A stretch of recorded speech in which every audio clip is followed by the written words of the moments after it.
Halo semuanya, perkenalkan nama saya Sola Gracia Valentina Margareta. Saya mahasiswa dari Universitas Pendidikan Indonesia. Semoga dalam keadaan sehat ya. Yuk kita belajar dengan program studi manajemen industri catering. Di sini saya akan sharing bagaimana sih menjadi entrepreneur kewirausahaan berbasis pariwisata. Yang kita tahu, entrepreneur adalah pelaku yang melakukan aktivitas wirausaha yang dicirikan dengan pandai atau berbakat mengenal produk baru, menentukan cara produksi baru, menyusun manajemen operasi untuk pengadaan produk baru, lalu memasarkannya, serta mengatur permodalan operasinya. Kewirausahaan berbasis pariwisata merupakan pengabdian masyarakat yang sederhana dan dapat dilakukan oleh masyarakat yang berada di sekitar daya tarik wisata maupun tidak. Dengan pengembangan di bidang food and beverage dapat memberikan inovasi suatu produk yang mampu melestarikan hidangan di suatu daerah, sehingga dapat membuka peluang kewirausahaan yang bermanfaat untuk dikembangkan di suatu daerah. Maka dari itu, keberadaan manajemen sumber daya manusia diduga berperan penting dalam pengembangan pariwisata. Di sini saya akan memberitahu tentang strategi pengembangan manajemen sumber daya manusia, baik di perencanaan, pengorganisasian, pengarahan, dan pengendalian, serta menjalankan job description dengan tujuan untuk dapat melaksanakan tugas dan menjalankan perannya dengan baik. Lalu bagaimana sih strategi pengembangan manajemen sumber daya manusia? Yang pertama ada perencanaan. Perencanaan merupakan kegiatan untuk memperkirakan keadaan tenaga kerja agar sesuai dengan kebutuhan perusahaan secara efektif dan efisien dalam membangun terwujudnya tujuan. Contohnya, di mana seorang owner atau manajer menyusun rencana dengan menetapkan strategi agar mencapai sasaran yang dituju, dan menyusun rencana untuk mengintegrasikan dan mengordinasikan sejumlah kegiatan. Bagi manajer SDM, proses perencanaan berarti menentukan kemajuan suatu program SDM yang berguna dalam pencapaian tujuan-tujuan yang telah ditetapkan bagi perusahaan maupun sebuah restoran.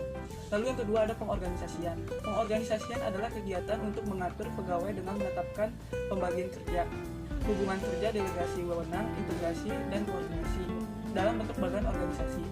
Contohnya seperti sebuah restoran yang sudah memiliki struktur dan melakukan tugas sesuai dengan kebutuhan yang telah ditetapkan. Lalu yang ketiga ada pengarahan. Pengarahan adalah kegiatan memberi petunjuk kepada pegawai agar mau kerjasama dan bekerja efektif serta efisien dalam membantu tercapainya tujuan. Contohnya seperti kepala operasional restoran dengan kepemimpinannya akan memberikan arahan kepada pegawai agar mengerjakan semua tugasnya dengan benar. Lalu yang keempat ada pengendalian. Pengendalian merupakan kegiatan mengendalikan pegawai agar pegawai mentaati peraturan dan bekerja sesuai dengan rencana. Contohnya meliputi seperti kehadiran, kedisiplinan, perilaku kerjasama, dan menjaga situasi lingkungan pekerjaan.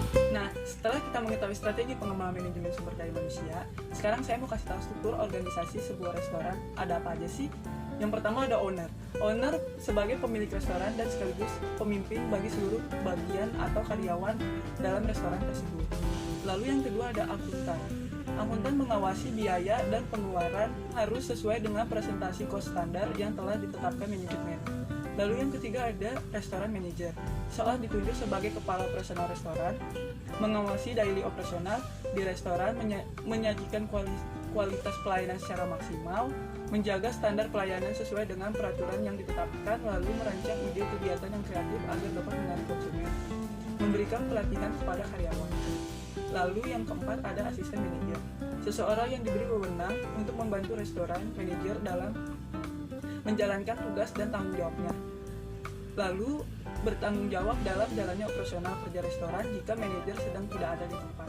Ada sales dan marketing.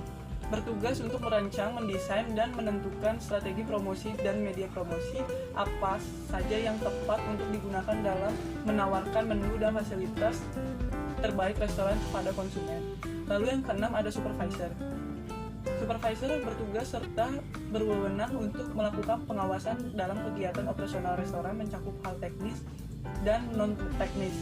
Tugas supervisor restoran antara lain mengecek kehadiran karyawan, cek daftar pesanan, cek persediaan barang dan bahan, serta cek standar kualitas menu, dan sebagainya.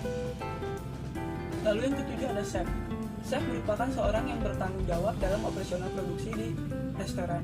Tugas dan tanggung jawab chef antara lain mengelola dapur, menyusun menu, membuat standar resep, serta food cost-nya, membuat purchase order, mengawasi jalannya operasional dapur, dan sebagainya.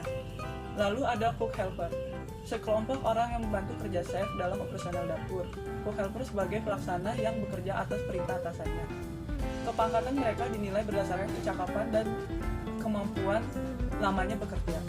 Lalu yang kesembilan ada waiter atau waiters, sekelompok orang yang bertugas melayani kebutuhan pesanan tamu restoran.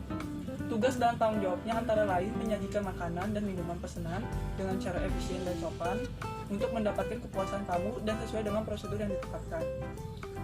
Menjaga meja, kursi, dan peralatan agar tetap terlihat rapi sepanjang waktu, lalu melakukan tugas-tugas lain yang ditetapkan oleh kebijakan manajemen dan pemimpinnya. Yang terakhir ada steward. Steward adalah seseorang yang bertugas mengurus alat-alat yang ada di kitchen restoran untuk dijaga kebersihan.